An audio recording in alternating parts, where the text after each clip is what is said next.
সুপ্রিয় শিক্ষার্থী, আমরা আজকে উচ্চ মাধ্যমিক পদার্থবিজ্ঞান দ্বিতীয় পত্র অধ্যায় ৬ জ্যামিতিক আলোক বিজ্ঞানের যৌগিক অণুবীক্ষণ যন্ত্র এবং নভোদূরবীক্ষণ যন্ত্র নিয়ে আলোচনা করব। প্রথমে আসি আমরা যৌগিক অণুবীক্ষণ যন্ত্র। এই যন্ত্রটি ব্যবহার করা হয় অতি ক্ষুদ্র বস্তুকে বড় করে দেখার জন্য।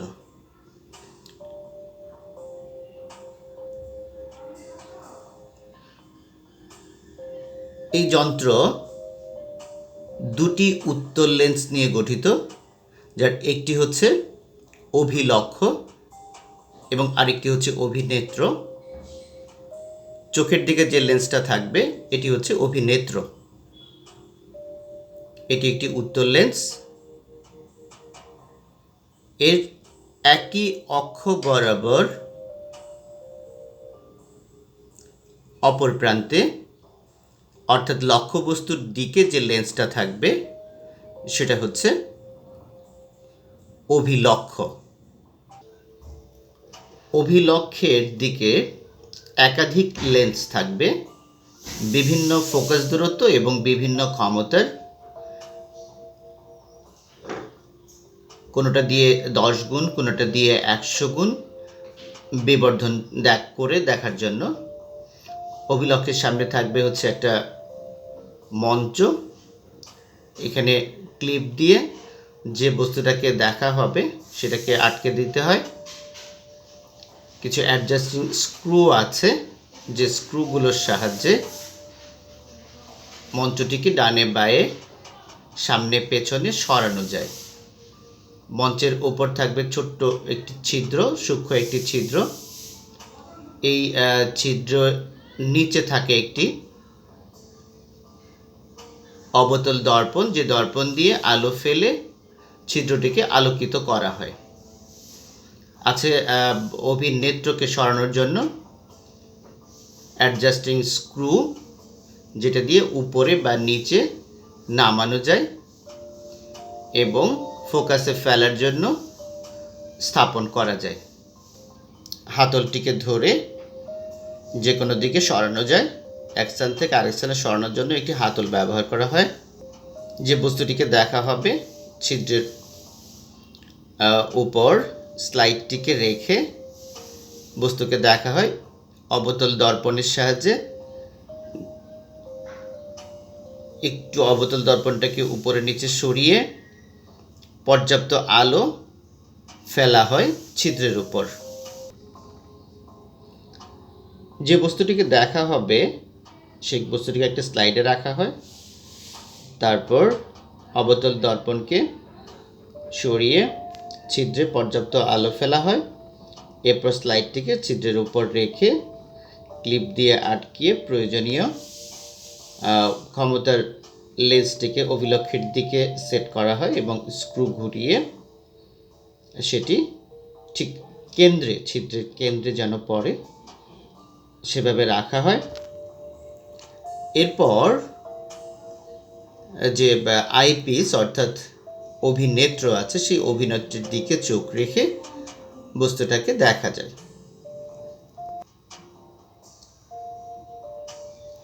অ্যাডজাস্টিং স্ক্রুটিকে উপরে নিচে উঠিয়ে বস্তুটিকে ফোকাসে ফেললে ক্ষুদ্র বস্তুটিকে অনেক বড় করে দেখা যায়। আমরা জানি এর সাহায্যে উদ্ভিদ কোষ, প্রাণী কোষ, ব্যাকটেরিয়া এই ধরনের অতি ক্ষুদ্র বস্তুও স্পষ্ট দেখা যায়। তো এই যন্ত্রটার মূল যে কাজ, সেই মূল কাজ করে দুটো উত্তল লেন্স, যার একটি হচ্ছে অভিনেত্র আর আরেকটি হচ্ছে অভিলক্ষ। আমরা এবার দেখব অভিলক্ষ এবং অভিনেত্র দ্বারা কিভাবে প্রতিবিম্ব গঠিত হয়। অভিলক্ষকে আমরা ও দিয়ে প্রকাশ করি, অভিনেত্রকে ই দিয়ে। অভিলক্ষের ফোকাস দূরত্ব কম হবে আর অভিনেত্রের ফোকাস দূরত্ব বেশি থাকবে। অভিলক্ষের এফ এবং 2F এর মধ্যে লক্ষ্যবস্তুকে রাখা হয় যে লক্ষ্যবস্তুটিকে বিবর্ধিত করতে হবে। আমরা জানি f এবং 2f এর মধ্যে যদি লক্ষ্যবস্তু থাকে তাহলে একটি আলোকরশ্মি আলোককেন্দ্র বরাবর আসবে এবং আলোককেন্দ্র বরাবর যেটি আসবে সেটি দিক পরিবর্তন না করে সোজা চলে যায়। আরেকটি আলোকরশ্মি প্রধান অক্ষের সমান্তরালে আসবে এবং প্রধান অক্ষের সমান্তরালে যেটা আসবে প্রধান ফোকাস দিয়ে যাবে। ফলে অভিলক্ষ্য দ্বারা লক্ষ্যবস্তুর একটি বাস্তব, উল্টা এবং বিবর্ধিত প্রতিবিম্ব গঠিত হবে। আমরা লক্ষ্যবস্তুকে যদি PQ ধরি, লক্ষ্যবস্তুর অবস্থানটা হবে অভিলক্ষের সামনে f এবং 2f এর মধ্যে, অর্থাৎ প্রধান ফোকাস এর বাইরে। আর প্রতিবিম্ব গঠিত হবে f 2f 2f এর বাইরে, তার মানে 2f এবং অসীম দূরত্বে। আমি গত ক্লাসে দেখিয়েছিলাম এটা হচ্ছে 4 নম্বর অবস্থান। 4 নম্বর অবস্থানে যদি লক্ষ্যবস্তু থাকে প্রতিবিম্ব গঠিত হবে 2 নম্বর অবস্থানে অসীম এবং 2f এর মধ্যে, এবং প্রতিবিম্বটা বিবর্ধিত প্রতিবিম্ব হবে। এবার এই যে প্রতিবিম্ব আমরা ধরে নেই এটা হচ্ছে P1 Q1, এই প্রতিবিম্বটাকে গঠন করতে হবে অভিনেত্রের সামনে অভিনেত্রের প্রধান ফোকাস এবং আলোককেন্দ্রের মধ্যে। এটা হচ্ছে অভিনেত্রের প্রধান ফোকাস, এটা হচ্ছে অভিনেত্রের আলোককেন্দ্র। এখন এই লক্ষ্যবস্তুটা অভিনেত্রের জন্য, এই প্রতিবিম্বটা অভিলক্ষ্য দ্বারা গঠিত প্রতিবিম্বটা অভিনেত্রের জন্য লক্ষ্যবস্তু হিসেবে কাজ করবে। এখান থেকে একটা আলোকরশ্মি আলোককেন্দ্র বরাবর আসবে এবং দিক পরিবর্তন না করে সোজা আলোককেন্দ্র বরাবর চলে যাবে। আমরা পেছন দিকে বর্ধিত করে রাখি।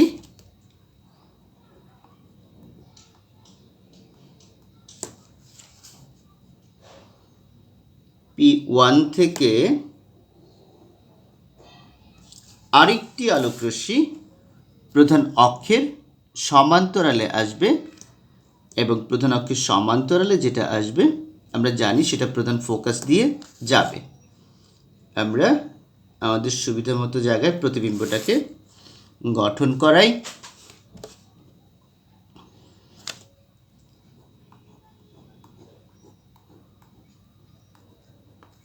আমরা জানি যে প্রধান ফোকাস দিয়ে যেটা যাবে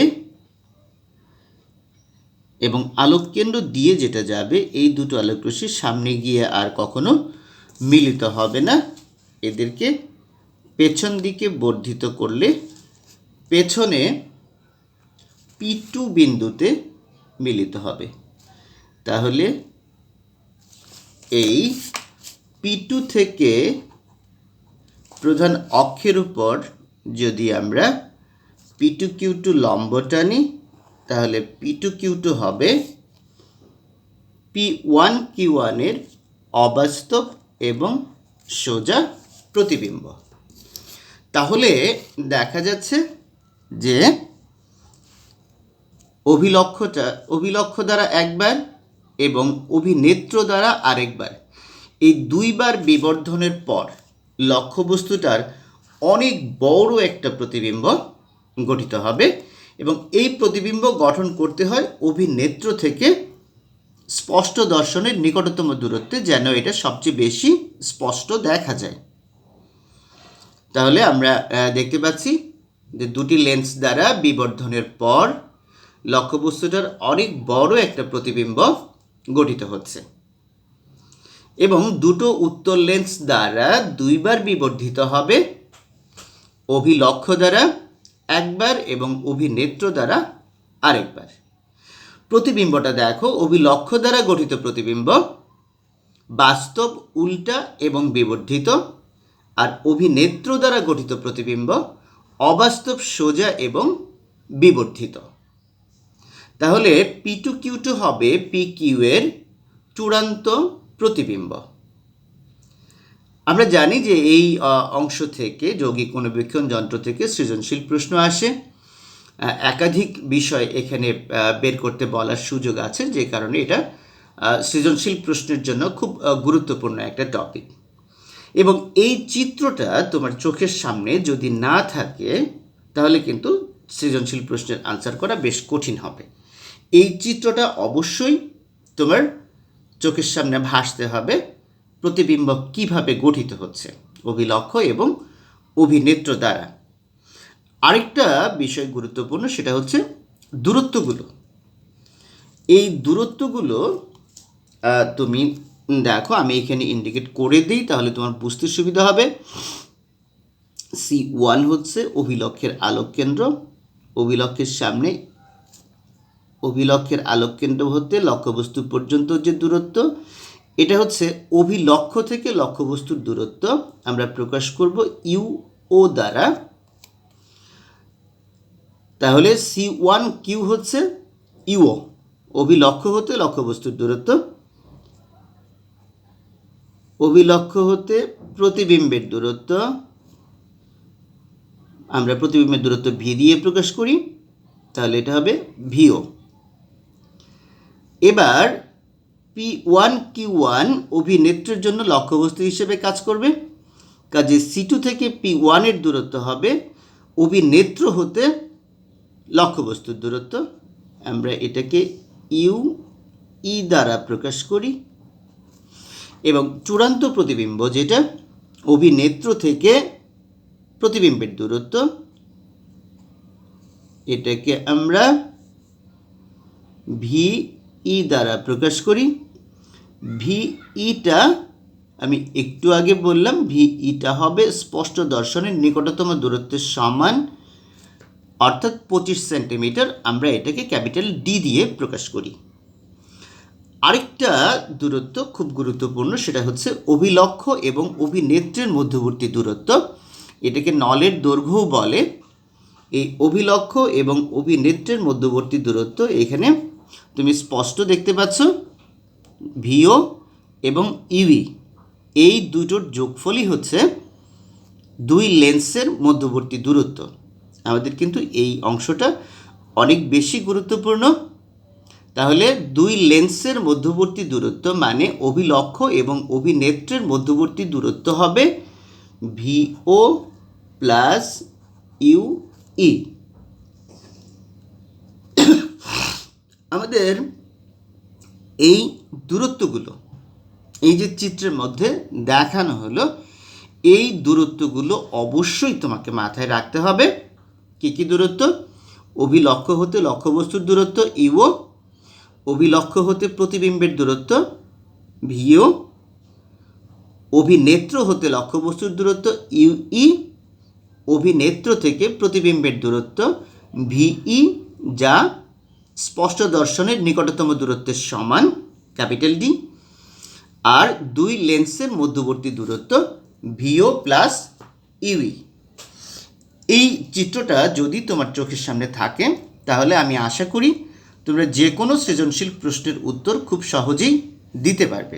তোমাকে দূরত্বগুলো সঠিকভাবে চিনতে হবে। আমরা এবার বিবর্ধনের রাশিমালায় যাব। আমরা জানি যে এই যন্ত্রে লক্ষ্যবস্তুটি প্রথমে অভিলক্ষ O দ্বারা একবার এবং পরে অভিনেত্র E দ্বারা আরেকবার, মোট দুইবার বিবর্ধিত হয়। অভিলক্ষ O দ্বারা বিবর্ধন, O দ্বারা বিবর্ধন M1 সমান, দেখো আমরা জানি বিবর্ধন হচ্ছে লক্ষ্যবস্তুর আকার এবং প্রতিবিম্বের আকারের অনুপাত, অথবা লক্ষ্যবস্তুর প্রতিবিম্বের দূরত্ব এবং লক্ষ্যবস্তুর দূরত্বের অনুপাত। আমি আবারও বলছি, প্রতিবিম্বের আকার এবং লক্ষ্যবস্তুর আকারের অনুপাত, অথবা প্রতিবিম্বের দূরত্ব এবং লক্ষ্যবস্তুর দূরত্বের অনুপাত। তো তাহলে অভিলক্ষ্য দ্বারা যখন আমরা বিবর্ধন বের করব তখন প্রতিবিম্বের আকার হচ্ছে P1Q1, লক্ষ্যবস্তুর আকার হচ্ছে PQ, তাহলে বিবর্ধন হবে P1Q1 বাই PQ। আর অভিনেত্র ই দ্বারা বিবর্ধন যদি আমরা M2 দ্বারা প্রকাশ করি তাহলে হবে প্রতিবিম্বের আকার হচ্ছে P2Q2 এবং লক্ষ্যবস্তুর আকার হচ্ছে P1Q1। তাহলে দুইবার বিবর্ধিত হবে, মোট বিবর্ধন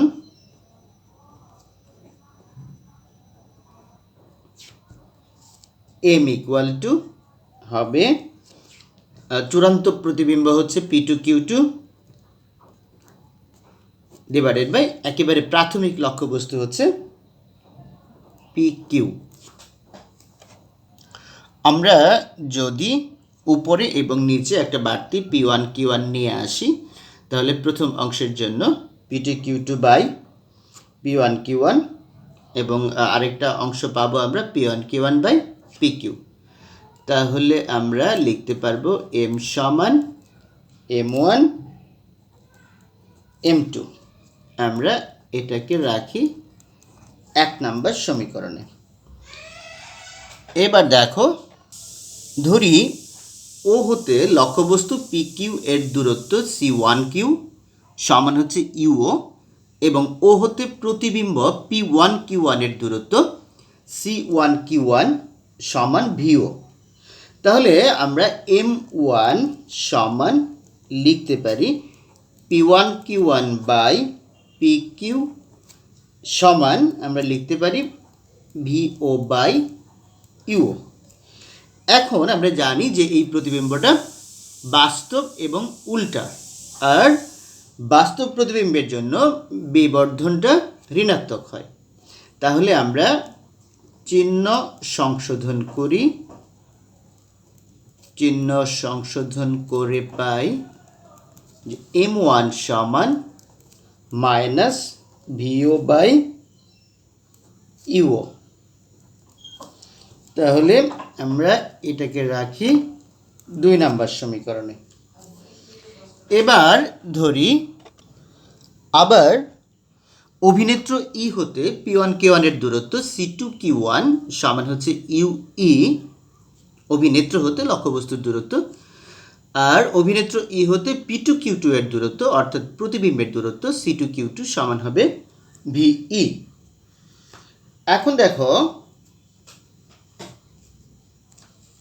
বিবর্ধন M2 সমান, মানে এটা অভিনেত্র দ্বারা বিবর্ধন M2 সমান P2Q2 বাই P1Q1 সমান আমরা লিখতে পারি VE বাই UE।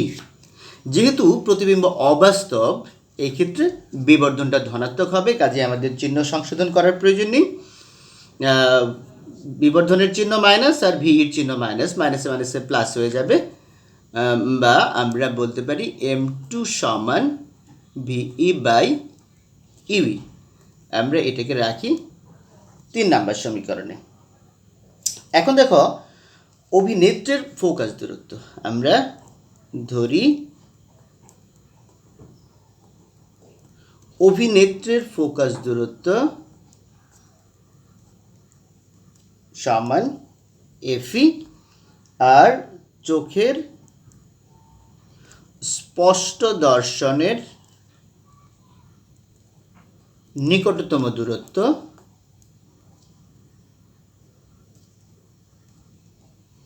সমান ক্যাপিটাল D। সুতরাং আমাদের অভিনেত্র থেকে বিম্বটা এমনভাবে গঠন করতে হবে যেন এটা স্পষ্ট দর্শনের নিকটতম দূরত্বে গঠিত হয়, অর্থাৎ VE সমান ক্যাপিটাল D হয়। এবার অভিনেত্র দ্বারা বিম্ব গঠনের ক্ষেত্রে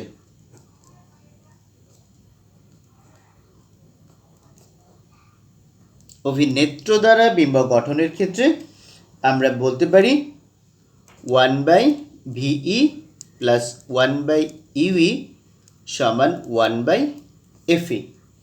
যেহেতু চূড়ান্ত প্রতিবিম্ব অবাস্তব, সেজন্য আমাদের ভিইটাকে মাইনাস ধরতে হবে।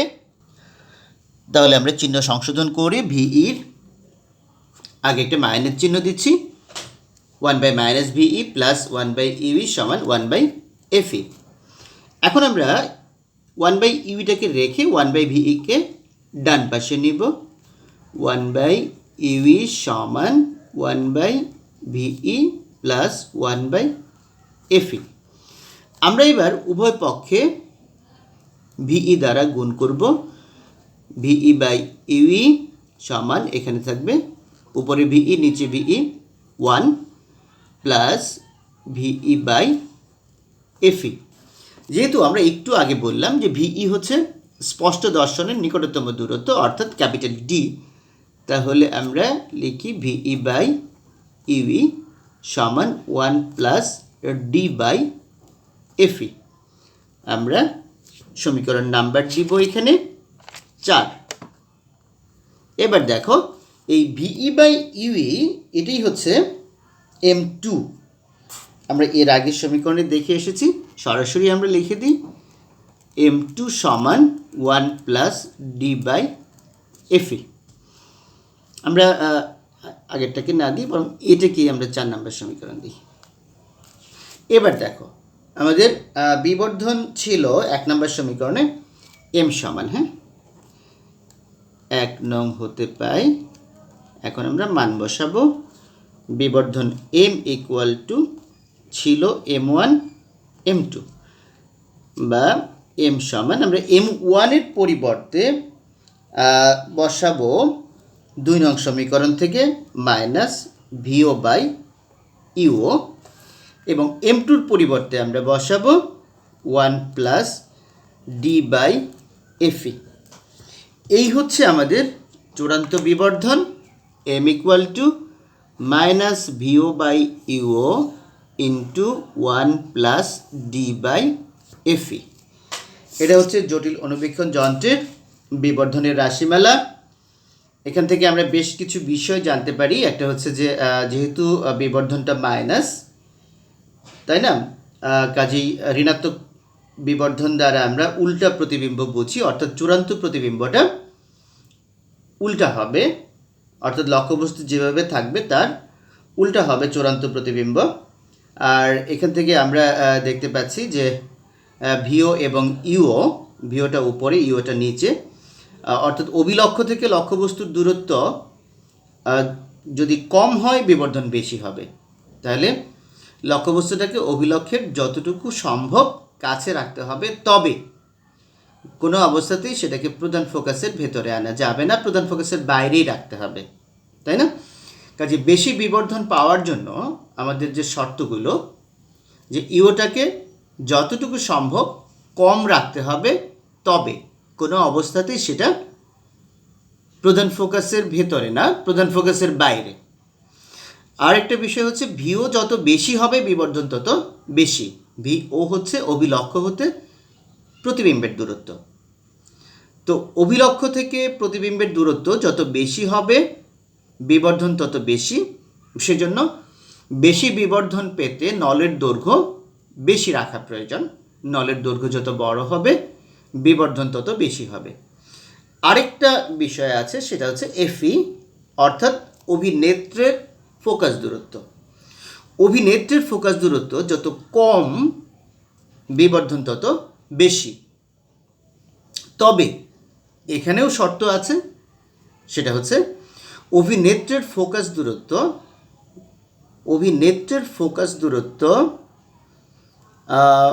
অবশ্যই অভিলক্ষের ফোকাস দূরত্ব অপেক্ষা বেশি হতে হবে। দেখো, আমরা অভিনেত্রের ফোকাস দূরত্বটাকে যত কমাবো বিবর্ধন তত বাড়বে। অভিনেত্রের ফোকাস দূরত্ব যত কম হবে বিবর্ধন তত বেশি হবে। তবে অভিনেত্রের ফোকাস দূরত্ব অভিলক্ষের ফোকাস দূরত্বের চেয়ে কম হতে পারবে না, বেশি হতে হবে। এই হচ্ছে তাহলে আমাদের শর্তগুলো। তাহলে বেশি বিবর্ধন পাওয়ার জন্য যে 3টে শর্ত, আমরা শর্ত 3টা আরেকবার দেখে আসি। ইও যত কম বিবর্ধন তত বেশি হয়, তবে ইও গ্রেটার দেন এফও হতে হবে। ভিও যত বেশি বিবর্ধন তত বেশি হবে, সেজন্য যন্ত্রের দৈর্ঘ্য বড় হলে বিবর্ধন বাড়বে। এফই যত কম হবে বিবর্ধন তত বেশি, তবে এফই অবশ্যই এফোর চেয়ে বড় হতে হবে। অর্থাৎ জটিল বা যৌগিক অনুবীক্ষণ যন্ত্রে অভিনেত্রের ফোকাস দূরত্ব অবশ্যই অভিলক্ষের ফোকাস দূরত্ব অপেক্ষা বেশি হতে হবে। আমরা বিবর্ধনের রাশিমালা পড়লাম, সূত্রগুলো আমরা অবশ্যই মনে রাখব। এই সূত্রের সাথে আরও দুইটা সূত্র, লেন্সের সাধারণ সমীকরণের যে সূত্রগুলো আছে 1/v + 1/u = 1/f, এটা আমাদের কাজে লাগবে। অভিলক্ষের জন্য একবার, অভিনেত্রের জন্য একবার। তার মানে অভিলক্ষের জন্য আমরা লিখতে পারবো 1/vo + 1/uo = 1/fo, আর অভিনেত্রের জন্য আমরা লিখতে পারবো 1/ve + 1/ue = 1/fe। আরেকটা বিষয় আমাদের মাথায় রাখতে হবে, সেটা হলো দুই লেন্সের মধ্যবর্তী দূরত্ব অর্থাৎ যন্ত্রের দৈর্ঘ্য, সেটা হচ্ছে ভিও প্লাস ইউই। এই কয়েকটা বিষয় মাথায় রাখলে আমরা এই অংশ থেকে অর্থাৎ যৌগিক অনুবীক্ষণ যন্ত্র থেকে যে কোনো সৃজনশীল প্রশ্ন আসুক, যে কোনো গাণিতিক সমস্যা আসুক, আশা করি আমরা সমাধান বের করতে পারব। এরপর আমরা যাব নবদূরবীক্ষণ যন্ত্র। আমরা জানি যে অনেক দূরবর্তী কোনো গ্রহ, নক্ষত্র, ছায়াপথ ইত্যাদি পর্যবেক্ষণের জন্য যে যন্ত্রটি ব্যবহার করা হয় সেটি হচ্ছে নবদূরবীক্ষণ যন্ত্র। এই যন্ত্রটিও মূলত দুটি লেন্স নিয়ে গঠিত, একটি অভিলক্ষ এবং একটি অভিনেত্র। লক্ষ্যবস্তুর দিকে যে লেন্সটা থাকবে সেটি হচ্ছে অভিলক্ষ, আর যে লেন্সটার দিকে তাকিয়ে দেখতে হয়, যে লেন্সটার দিকে চোখ রাখতে হয়, সেটি হচ্ছে অভিনেত্র। এই যন্ত্রটার সাথে তোমরা দেখতে পাচ্ছ ছোট্ট একটি যন্ত্র লাগানো থাকে, ভিউ ফাইন্ডার বলে এটাকে। অনেক দূরবর্তী বস্তু তাক করার জন্য এটা ব্যবহার করা হয়। তো এই ভিউ ফাইন্ডারের যে কাজ সেটা মূলত মূল টেলিস্কোপের মতোই, তবে এর দৃষ্টিক্ষেত্র অল্প, বিবর্ধন কম। আর মূল টেলিস্কোপের বিবর্ধন বেশি কিন্তু দৃষ্টিক্ষেত্র অল্প। এই যন্ত্রেও মূল কাজটা করে দুটো উত্তল লেন্স। লক্ষ্যবস্তুর দিকে যেটা থাকবে সেটা হচ্ছে অভিলক্ষ এবং চোখের দিকে যেটা থাকবে সেটা অভিনেত্র। তোমরা নিশ্চয়ই লক্ষ্য করছো যে এই ক্ষেত্রে অভিলক্ষ যে লেন্সটা তার ফোকাস দূরত্ব হবে বেশি, অভিনেত্রের ফোকাস দূরত্ব হবে কম। আমাদের যৌগিক অনুবীক্ষণ যন্ত্রে যা দেখলাম ঠিক তার বিপরীত হবে।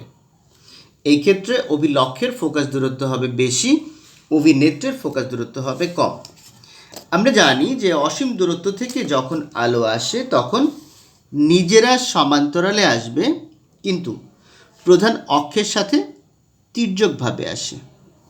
অসীম দূরত্বে লক্ষ্যবস্তু আছে, লক্ষ্যবস্তুর আকারটা অনেক বড়, সেই জন্য প্রধান অক্ষের সমান্তরালে আসতে পারবে না। নিজেরা সমান্তরালে আসে কিন্তু প্রধান অক্ষের সাথে তির্যকভাবে।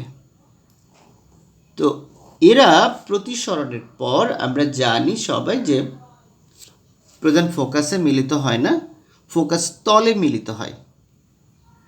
ফোকাস তলের একটা বিন্দুতে মিলিত হয়। তো যে বিন্দুতে মিলিত হবে সেই বিন্দুতে বস্তুর একটি বাস্তব, উল্টা এবং খর্বিত প্রতিবিম্ব গঠন করবে। অসীম দূরত্ব থেকে আলো আসলে ফোকাস তলে মিলিত হয় এরা, ফলে একটি বাস্তব, উল্টা এবং ছোট আকারের প্রতিবিম্ব গঠিত হবে অভিনেত্রের সামনে। এবার দেখো, এই প্রতিবিম্বটাকে গঠন করতে হবে অভিনেত্রের প্রধান ফোকাস এবং আলোক কেন্দ্রের মধ্যে। তাহলে এখান থেকে একটি আলোকরশ্মি অভিনেত্রের আলোককেন্দ্র দিয়ে আসবে এবং দিক পরিবর্তন না করে সোজা আলোককেন্দ্র দিয়ে চলে যাবে। আরেকটি আলোকরশ্মি প্রধান অক্ষের সমান্তরালে আসবে এবং আমরা জানি এটা প্রধান ফোকাস দিয়ে যাবে। আমরা যদি প্রতিবিম্বটাকে স্পষ্ট দর্শনের নিকটতম দূরত্বে রাখি তাহলে এই ধরনের ফোকাসিংকে বলা হয় নিকট ফোকাসিং। তাহলে দেখা যাবে যে অভিনেত্র দ্বারা লক্ষ্যবস্তুর একটি অবাস্তব সোজা এবং বিবর্ধিত প্রতিবিম্ব স্পষ্ট দর্শনের নিকটতম দূরত্বে গঠিত হবে। তাহলে অসীম দূরত্বে যে লক্ষ্যবস্তু আছে অভিলক্ষ্য দ্বারা তার একটি বাস্তব উল্টা এবং ছোট আকারের প্রতিবিম্ব গঠিত হচ্ছে PQ এবং অভিনেত্র দ্বারা এই ছোট লক্ষ্যবস্তুটার একটি অবাস্তব সোজা এবং বিবর্ধিত প্রতিবিম্ব গঠিত হচ্ছে P1 Q1। তাহলে এই দিক থেকে তাকিয়ে দেখলে অসীম দূরত্বে থাকা লক্ষ্যবস্তুর একটি প্রতিবিম্ব দেখা যাবে P1 Q1। তাহলে দূর থেকে অসীম দূরত্ব থেকে এটা চলে আসবে আমাদের চোখের স্পষ্ট দর্শনের নিকটতম দূরত্বে, যাতে সবচেয়ে বেশি স্পষ্ট দেখা যায়। এই ধরনের ফোকাসিংকে বলা হয় নিকট ফোকাসিং। এবার আমরা আসি বিবর্ধনের রাশিমালায়। তো আমরা বিবর্ধন বলতে যা বুঝি সেটা হচ্ছে প্রতিবিম্বের আকার এবং লক্ষ্যবস্তুর আকারের অনুপাত, অথবা প্রতিবিম্বের দূরত্ব এবং লক্ষ্যবস্তুর দূরত্বের অনুপাত। কিন্তু এই ক্ষেত্রে একটু সমস্যা আছে, সেটা হচ্ছে যে নবদূরবীক্ষণ যন্ত্রে আমরা যে প্রতিবিম্ব পাই, এই ক্ষেত্রে দেখো যে বিবর্ধনের রাশিমালা বের করতে গেলে সমস্যা হচ্ছে লক্ষ্যবস্তু অসীম দূরত্বে এবং তার আকারও অসীম অথবা আমাদের অজানা। সেজন্য আমাদের প্রতিবিম্বের আকার আমরা জানলেও লক্ষ্যবস্তুর আকার আমরা জানি না, অথবা লক্ষ্যবস্তুর দূরত্বও আমরা জানি না, যে কারণে বিবর্ধনটা প্রতিবিম্বের আকার এবং লক্ষ্যবস্তুর আকারের অনুপাত দিয়ে অথবা প্রতিবিম্বের দূরত্ব এবং লক্ষ্যবস্তুর দূরত্বের অনুপাত দিয়ে কিন্তু প্রকাশ করা যায় না। নবদূরবীক্ষণ যন্ত্রের বিবর্ধন প্রকাশ করতে হয় প্রতিবিম্ব দ্বারা এবং বস্তু দ্বারা চোখে উৎপন্ন কোণের অনুপাত দিয়ে। তাহলে দূরবীক্ষণ যন্ত্রের বিবর্ধন বলতে প্রতিবিম্ব এবং লক্ষ্যবস্তু দ্বারা উৎপন্ন কোণের অনুপাতকে বোঝায়। যদি বস্তু ও প্রতিবিম্ব চোখে যথাক্রমে আলফা এবং বিটা কোণ উৎপন্ন করে তাহলে বিবর্ধন m = হবে বিটা বাই আলফা। আমরা জানি যে কোণের মান যদি খুব ছোট হয় তাহলে সাইন থিটাকে থিটা লেখা যায়, কস থিটাকে 1 লেখা যায়, যার কারণে ট্যান থিটাকেও কিন্তু থিটা লেখা যায়। তাহলে আলফা এবং বিটা কোণ খুব ক্ষুদ্র বলে আমরা বিটাকে লিখব ট্যান বিটা এবং আলফাকে লিখব ট্যান আলফা। আমরা ট্যান বিটার পরিবর্তে লম্ব এবং ভূমির অনুপাত PQ/C2Q লিখতে পারি, আর আলফার পরিবর্তে আমরা PQ/C1Q লিখতে পারি। প্রতিবিম্বের ক্ষেত্রে আমরা দূরত্বগুলো একটু দেখি। অভিলক্ষ্য হতে লক্ষ্যবস্তুর দূরত্ব তো অসীম। অভিলক্ষ্য থেকে প্রতিবিম্বের দূরত্ব আমরা জানি এটা অভিলক্ষের প্রধান ফোকাসে গঠিত হয়। তাহলে এই দূরত্বটা হচ্ছে FO, অর্থাৎ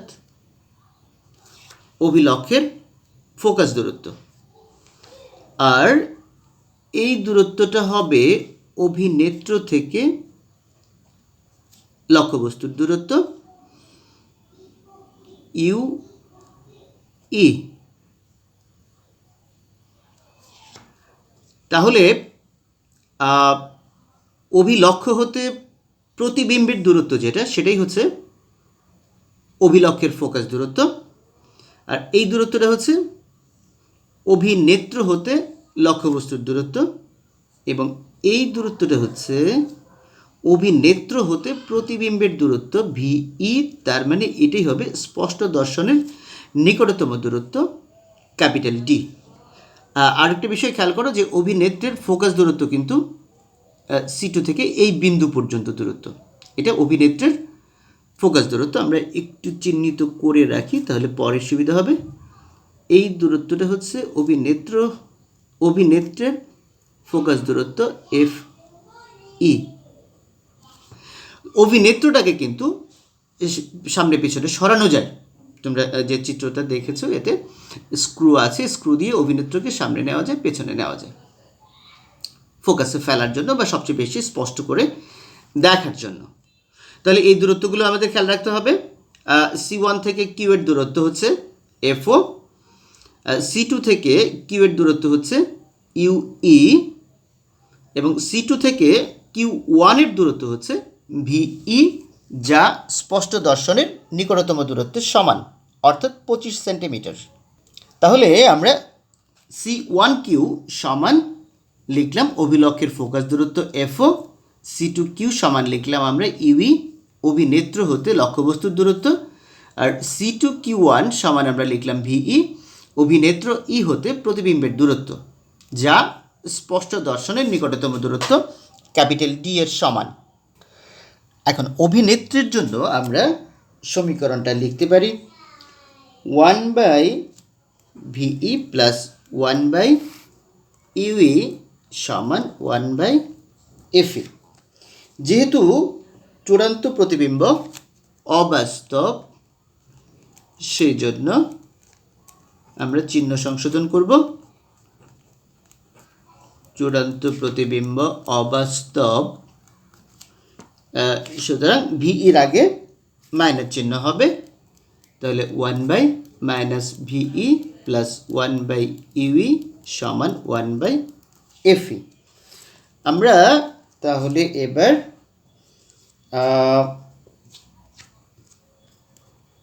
বা ভিইটা আমরা দেখাচ্ছি ক্যাপিটাল ডি এর সমান, তাহলে আমরা এভাবে লিখি 1/UE মাইনাস 1/VEর পরিবর্তে আমরা ক্যাপিটাল ডি লিখি সমান 1/FE।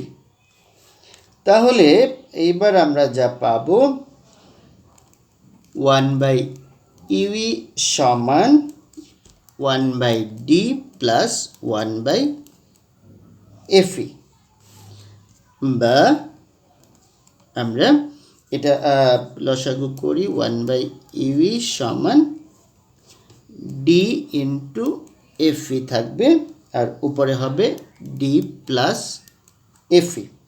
আমরা যদি উল্টে দিই, বা UE সমান D into FE by D plus FE, এই হচ্ছে আমাদের UE। এখন দেখো বিবর্ধন M সমান আমাদের ছিল C1Q বাই C2Q, যেখানে C1Q হচ্ছে অভিলক্ষের ফোকাস দূরত্ব FO এবং C2Q হচ্ছে UE।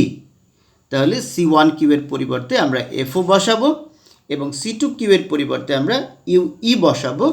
ইউইর মান আমরা বের করলাম D into FE by D plus FE। এবার আমরা তাহলে 1 নং হতে বিবর্ধন বের করব।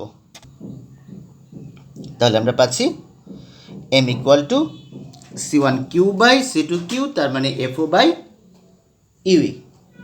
তো এখন আমরা M ইকুয়াল টু FO আলাদা যদি রাখি আমরা 1/UE, আমরা এবার FO ইন্টু 1/UE এর পরিবর্তে আমরা যা বসাতে পারি D plus FE by D into FE। বা এম ইকুয়াল টু আমরা বসাবো এফও ইন্টু, আমরা ভিতরের অংশটাকে যদি আলাদা আলাদা করি তাহলে হবে ডি কাটা যাবে 1/FE, আর এখানে এফি কাটা যাবে 1/D। তাহলে আমরা লিখব 1/Dটা আগে লিখি, ডি প্লাস 1/FE। এবার আমরা এফিটাকে কমন নিয়ে আসি, বা M equal to f o by f e into f e common নিয়ে আসলে এখানে এফি বাই ডি থাকবে, আর এখানে এফি বাই এফি হলো 1, তাহলে আমরা 1 plus f e by d, এই হচ্ছে আমাদের বিবর্ধন। তাহলে আমরা মনে রাখবো বিবর্ধন M equal to f o by f e into 1 plus f e by d. এবার আসি আমরা যন্ত্রের দৈর্ঘ্য। আমরা জানি যন্ত্রের দৈর্ঘ্য হচ্ছে দুই লেন্সের মধ্যবর্তী দূরত্ব। যন্ত্রের দৈর্ঘ্য এল ইকুয়াল টু হবে এফও প্লাস ইউই, তার মানে অভিলক্ষ হতে প্রতিবিম্বের দূরত্ব বা অভিলক্ষের ফোকাস দূরত্ব, প্লাস হচ্ছে অভিনেত্র হতে লক্ষ্যবস্তুর দূরত্ব। এই হচ্ছে আমাদের যন্ত্রের দৈর্ঘ্য, বা L equal to এফও plus UE. আমরা একটু আগে যে বের করে রাখলাম ইউইটা, সেটা হচ্ছে D into FE by D plus FE. এই হচ্ছে আমাদের যন্ত্রের দৈর্ঘ্য। আমাদের দুটো সমীকরণই কিন্তু কাজে লাগবে। এটা এই দুটো কিন্তু খেয়াল করো নিকট ফোকাসিংয়ের ক্ষেত্রে, হ্যাঁ, দুটো সমীকরণই হচ্ছে নিকট ফোকাসিংয়ের ক্ষেত্রে বা স্পষ্ট দর্শনের নিকটতম দূরত্বে ফোকাসিং। নিকট,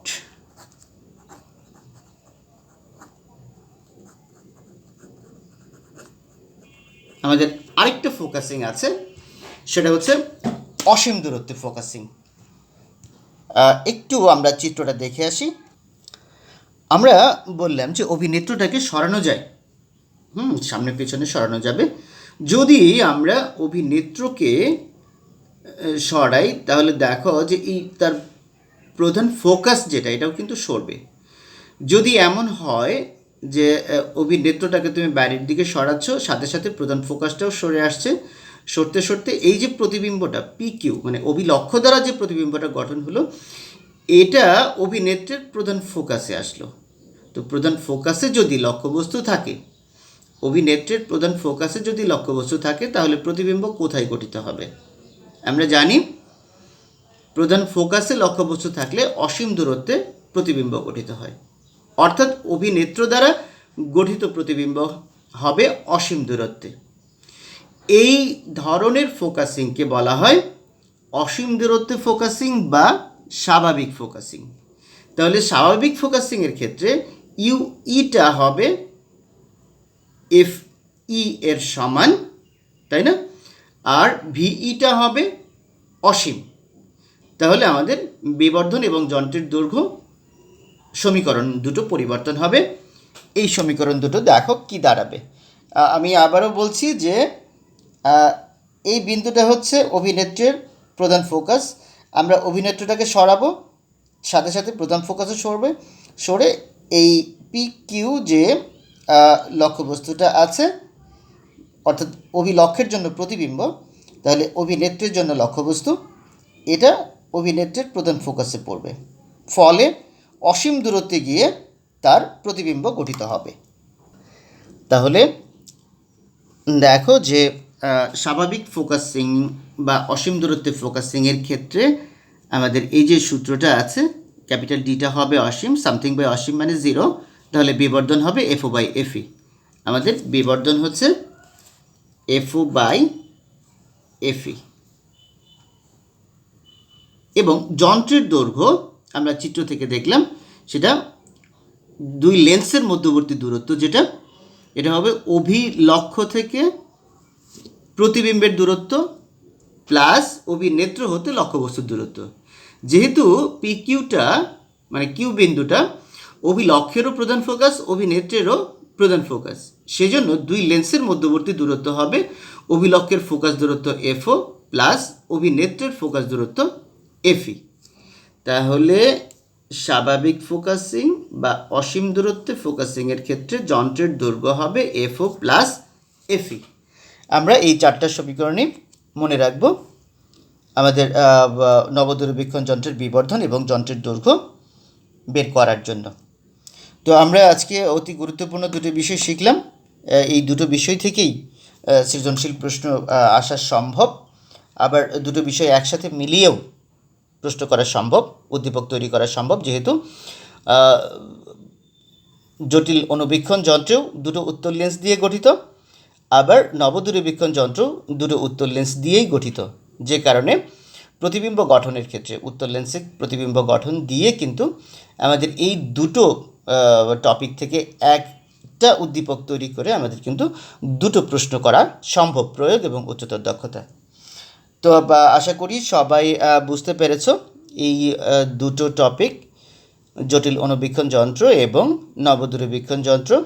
বিবর্ধনের রাশিমালা আমরা পড়লাম, যন্ত্রের দৈর্ঘ্য আমরা পড়লাম, পাশাপাশি এই টোটাল থিওরিটা খুব ভালোভাবে পড়বে, বিশেষ করে চিত্র এবং চিত্রের মধ্যে যে বিভিন্ন দূরত্ব আমরা চিহ্নিত করলাম, এই চিত্রে চিহ্নিত করা দূরত্বগুলো খুব ভালো করে খেয়াল করবে, তাহলে আমার মনে হয় যে উদ্দীপক সমাধান করা তোমাদের জন্য খুব সহজ হবে। তো আমি আজকের মতো তাহলে এখানেই শেষ করছি। আগামী ক্লাসে আমরা এই অধ্যায়ের গাণিতিক সমস্যাগুলো নিয়ে আলোচনা করব। তো সেই পর্যন্ত সবাই ভালো থাকো, সুস্থ থাকো। সবাইকে অনেক অনেক ধন্যবাদ। খুদা হাফেজ।